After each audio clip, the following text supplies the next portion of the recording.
Hey guys, Nukem here, and I just got home from seeing Five Nights at Freddy's. I did an hour theater reaction, but I started driving home and started thinking more about the movie. I decided to, you know what? Let's go ahead and re-record it with better lighting, and then give you my full thoughts and give a great review on it. So first off, I want special thanks to Universal for squeezing me in to get me an early screening of this and be able to do an early review for you guys when it drops. And of course, when you go to these, you get little goodies. Today, they gave me a little T-shirt, Freddy's. The front side, it says Five Nights at Freddy's, and then I got a nice little pin of Freddy right there.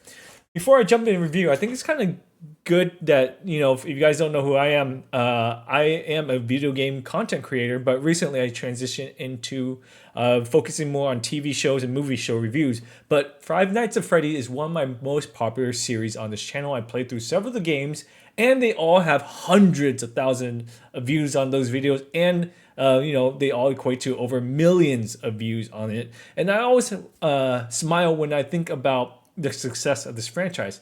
It came from one person, Scott Cawthon, and it's just one guy who just made a indie video game, and it blew up and got supported by a bunch of YouTubers and became a whole franchise. And he was able to live his dream by just creating a simple game and be able to now see it as a movie franchise. It's like winning a lottery. Think of how many people out there have been trying to make a video game and they don't do well. So he was able to hit the jackpot, and I was happy when I saw his name show up on screen when I was watching the movie. It's like, I really hope you do well. Even if this movie doesn't succeed, at least you got to create a video game and a movie. That's more than most people can ask for what they dream of in a lifetime. So I always have a special place in my heart for this whole Freddy franchise. So I am coming this review as a gamer perspective, but as just a casual audience as well. It's been several years since I played the game, so I only have like little recollections of what the game was about, but I understood the concept of the game. So with that being said, overall, this movie was brutal for me. I had a tough time with this movie. It started out okay, got very strong, and then it just plateaued. So I'm going to break out what I liked about this movie and what I didn't like about this movie. So me, as I'm talking from the gamer perspective, I'll try my best not to spoil anything, by the way. As a gamer perspective, I was hoping that we get to see stuff similar to video games where, hey, you gotta survive from all these animatronics attacking you. When you hear the sound, shut this door, close this vent. Don't always use your pad all the time to drain the battery. Put it down. We didn't get any of that. And I understand it's hard to adapt that type of video game to a movie, but I would like to see something that's, related to the game. So they did it in other ways through Easter eggs of things that you love from different types of Five Nights at Freddy's that made it into the movie. So they did it through Easter eggs. So I would like just to see that little type of thing, where you get the gamer side of it, where it's all about trying to survive until the morning from these animatronics. But that's just the one tough side.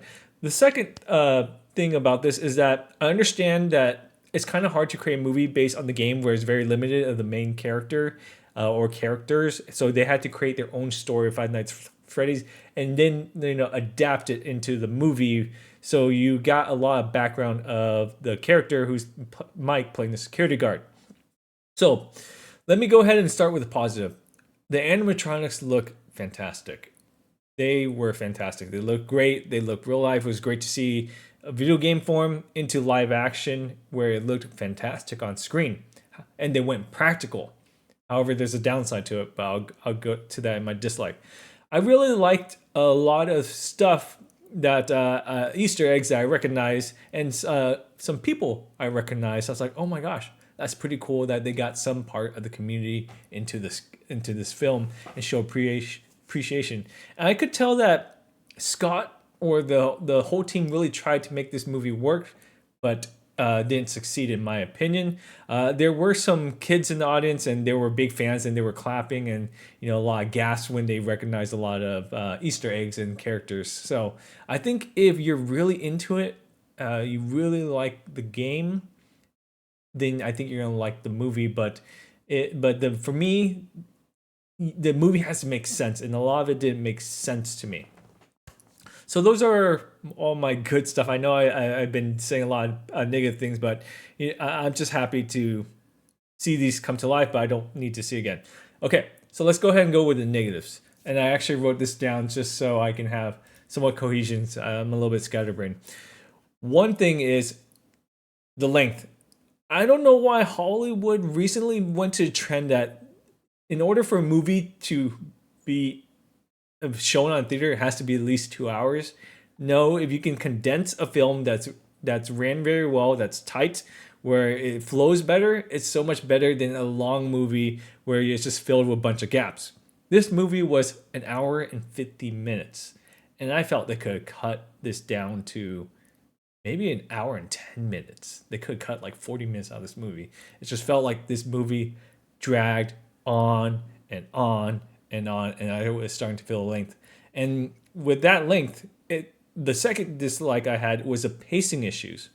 Like, the movie starts out very slow, and I understand they're trying to build the character Mike, try to understand his motivation, why he became a security guard, who he is as a person, all of his troubles, all of his happiness. So I understand that build out to it, but the thing is, this movie felt more like a movie focused on Mike and his issues and his problems of him trying to solve it than Five Nights at Freddy's or any of it. Like, they went heavy on Mike and barely any content on animatronics or the story of it or the lore of it. They just kind of briefly mentioned it, and then you accept it, and then we're going to give you more Mike. It's like, so I felt like they went the sort of wrong way. They should have focused more on the animatronics, the story, the characters, the buildings, and things like that, than just made up story about Mike and his whole family issues.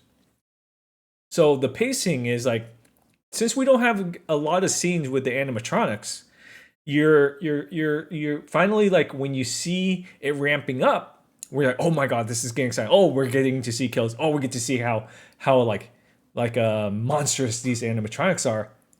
And once you start building up, then it cuts straight down, plateaus straight down, and gets to more drama of Mike, more scenes, unnecessary scenes, just drags on, and then it finally builds up a little. But however, it doesn't get back to the middle movie gets very good, and then it drops down, and it tries to build back up, but no. Once it slightly goes back up, it goes back down even further, and it goes back up a little bit more, and then down even further. I'm just like, oh my gosh, this movie was like decent, and then it just kept getting longer and repetitive, and it's like you never built good momentum with this length and this pacing. So moving on to the next thing, is the lack of violence. Now, I think this is PG-13, so you can't really show like gore and all this heavy stuff, but I think they were limited in showing brutality. I mean, a lot of it is like, oh, person sees a animatronic chasing them, and then it's them to screening, cut to black. They do it several times. Like, it's implied that something bad happened to these people, but you don't really get to see it. I mean, there's a lot of great PG-13 movies. You get to see horrendous stuff, but it's still PG-13, not rated R. And I think the downside is that since it's practical animatronics, you can't show too much brutality or make it move in a certain way or control it a certain way to show like bad things happening to these people. And the only way to solve that is if you go CGI. However, that's super expensive on the budget, and sometimes CGI looks crap and makes a movie even feel worse overall. So I'm okay that they chose practical and they had to do implied violence, but there was one scene that hit all the right notes and did show the violence, and that made me really enjoy the movie before it plateaued back to, going up and straight down. It was one scene where it showed the horror, the tension, the thriller, and then you got to see the brutality. It's like, oh my gosh, we got to finally see a kill, and it was great. And they never ever got back to it. And it's just like, dang, if they just was able to show a lot more of that, this movie would have been so much better for it. And that's the downside of it, and due to limitation of it. So those are my main issues. It's just a lot of pacing, a lot of stories, a lot of length not needed. A lot of the characters didn't make sense, Motivation didn't make sense. Unnecessary story, background, side stories to the main story didn't make sense. And it's just like we didn't get to see the scariness of these electronics. Yes, there's some jump scares in it, but there's so much that you can rely onto it, and it just feels like, yeah, there is a mid credits scene to it, so you guys can stay for the mid credits. There's no after credits. Overall, I wouldn't watch this again. I felt like I'd spent my whole day being hyped for this and just being let down, and that's unfortunate. But I'm happy for the creator. Got a movie. Fans might like it. I might be wrong in this. Probably a lot of general audience like it. Maybe I just have too much of a critical, harsh review. But I just didn't feel like this was the Five Nights at Freddy movies for me. Yeah. So with that being said, appreciate the love, the support. I wish I can give you better news on my perspective, but this is just my opinion. You guys let me know in comments after you guys see it. It's available on Peacock and on the same day it comes out the theater, so you guys can watch it online streaming as well. So don't forget to subscribe, have notification for all my other reactions and reviews. I'll see you guys next time.